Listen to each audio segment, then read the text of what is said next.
Hey everybody, Jonathan Doyle with you again. How you doing? Welcome aboard. Please hit that subscribe button. Makes a big difference to me. Hit that subscribe button whether you're listening on the podcast version or you're watching this on YouTube or Rumble. Please hit that.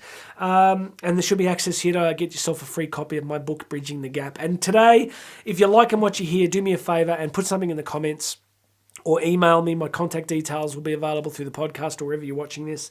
And let me know how I can do some content about issues you want to hear about, right? Because the best content on the internet is user-directed. It's me creating stuff that really meets your needs. So do that. Today, we are continuing on this journey we've been on the last few episodes of the great figures of history. Today, I want to share with you a quote from Pericles. Pericles was what they called the kind of father of the Athenian state. So, as you know, I'm teaching world history to my kids, and we're really focusing on the classical civilizations of the Mediterranean. And, you know, these days we think in terms of nations, but back at this time in history, it was very much about city-states. So you didn't think about being Greek, you thought about being Athenian, right? You were a citizen of Athens. You never remotely saw yourself as a citizen of Greece. Okay, you were an Athenian. So Pericles is kind of one of the great figures of the Athenian city-state. He's involved, of course, in the great wars against the Persians, who were the successors of the Assyrian Empire. So, of course, he fights against Xerxes, and then at the end of the Persian Wars, he ends up fighting the Peloponnesian Wars against the other city-state, Sparta. So it's a great quote. You're going to love this today because it touches on some things I've been thinking about recently. So, all right, friends, let's jump in there. Let's do it. Let's do today's quote from Pericles. What you leave behind is not what is engraved in stone monuments, but what is woven into the lives of others. I've been thinking about this a lot lately. You know, several years ago, I gave a speech to a couple of hundred educators. And I don't know how it came up, but I remember saying to them, look, for basically every one of you in this room, 50 years from now, somebody else is going to be living in the house that you live in. And I want to unpack that for a second because you think about your own house. It's a pretty intimate space, isn't it? Like, you know, we got a beautiful home and, I moved a lot as a kid. So we were really keen when we got married 21 years ago that we would put roots down and really stay somewhere, which we've been blessed to be able to do. So home is pretty intimate for us. You know, it's your space, it's your stuff. But it's the realization that I'm 48, right, at the time of recording this. I don't think maybe I make it to 98, maybe I do, maybe I don't. I'm pretty crazy, I do so much exercise, maybe I will. But probably, let's say I don't. So 50 years from now, somebody else is going to be living in my house if my house is still there.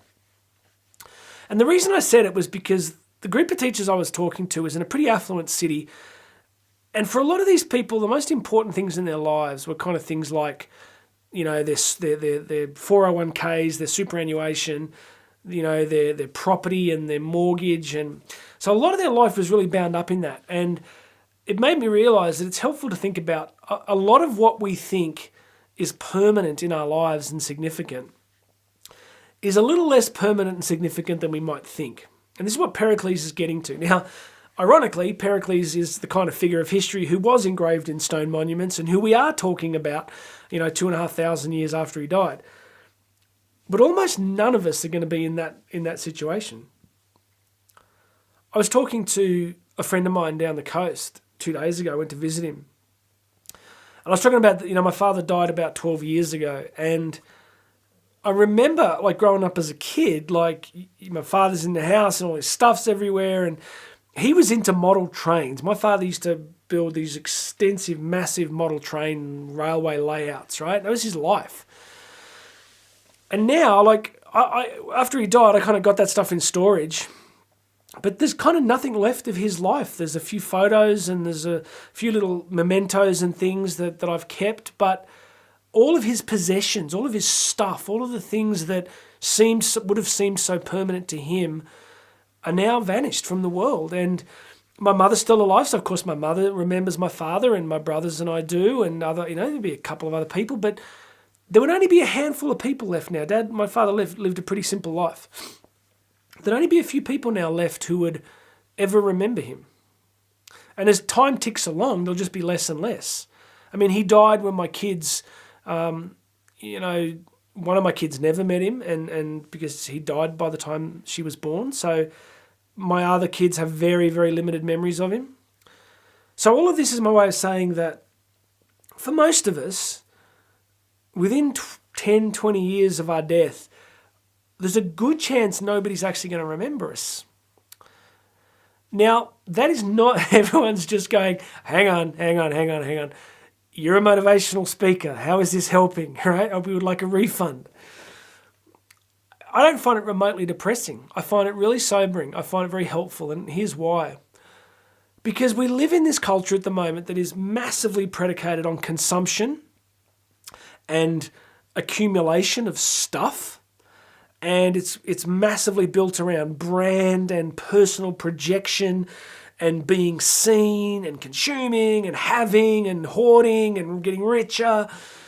And when you really think about the way life's honestly constructed, you know, my dad used to say there's no pockets in a shroud, in a funeral shroud, right? Like there's no piggy bank in a funeral casket. Like you're not taking anything with you. So I just want to suggest to us that so much of what freaks us out in life and stresses us out and we build our lives around has its place. We need to provide. It's nice to have money and to have nice things, aesthetically beautiful things. It's nice to feel secure. They're good things.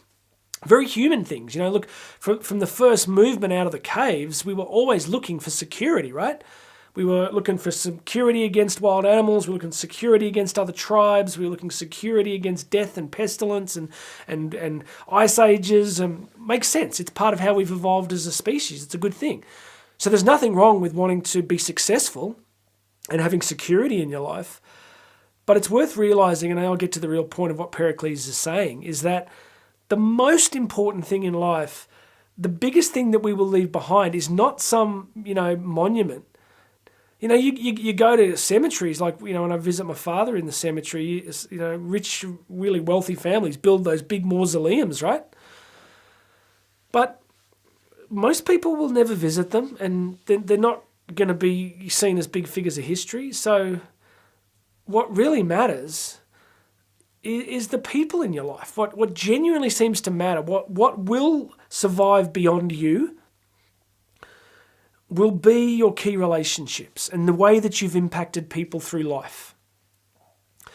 So much of that is intangible, isn't it? Like, it's very hard to quantify. It's easy, I've got 3 kids, right? So it's easier for me to go, well, the way that I've modeled things and taught and instructed my kids, I can see how that's probably going to live on in their lives, right? I get that. But what about all the other impacts you have and I have just day in, day out on people? We can't know the ways in which we are positively or negatively impacting people. You know, it's hard to know sometimes. So here's what I want to suggest.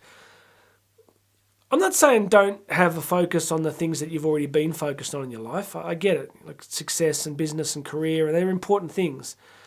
But I want to encourage all of us to realize that what is probably far more important is our impact on the people around us. Loving people, trying to be a net benefit to society rather than a net drain.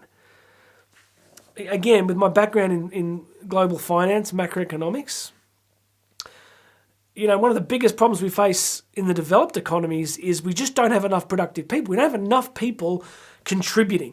We have an increasingly vast dependent class contributing less and less, and more taxation and more complexity, and it's becoming already highly problematic.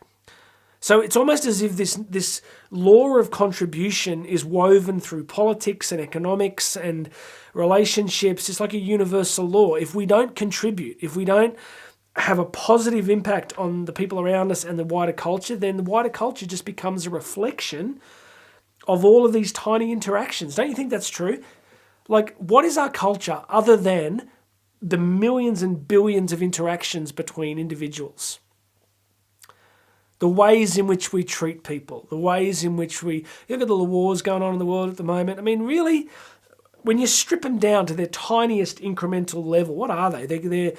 They're individuals who've evolved in a particular way and made a whole bunch of particular decisions to do certain things based on, more than likely not giving a great deal of consideration to what is the best for others. So Pericles is just saying to us, look, most of us are not going to be figures of history that in 2,500 years people are doing videos or holograms, whatever happens in 2,500 years. Most of us are going to be living our lives, doing the necessary things to provide for our lives and the people we care about. But what really matters, what is going to transcend your life, what is going to go on through the generations is your relationships.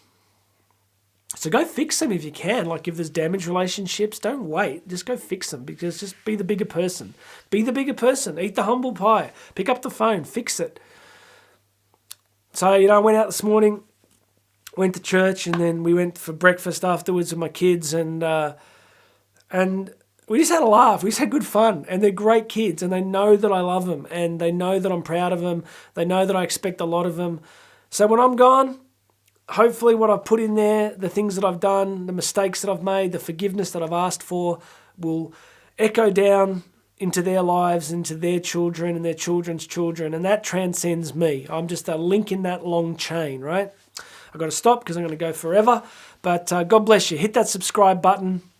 Go and work on your relationships, and grab yourself a free copy of my book, Bridging the Gap. Leave something in the comments, something you want me to work on, some topics you want me to cover that you're going to find interesting. Put that in the comments. Reach out to me through the website or the other links here. The stuff here on booking me to speak, on coaching, different things, so check them out. All right, that's it for today. My name's Jonathan Doyle. God bless you, everybody. I'm going to have another message for you tomorrow.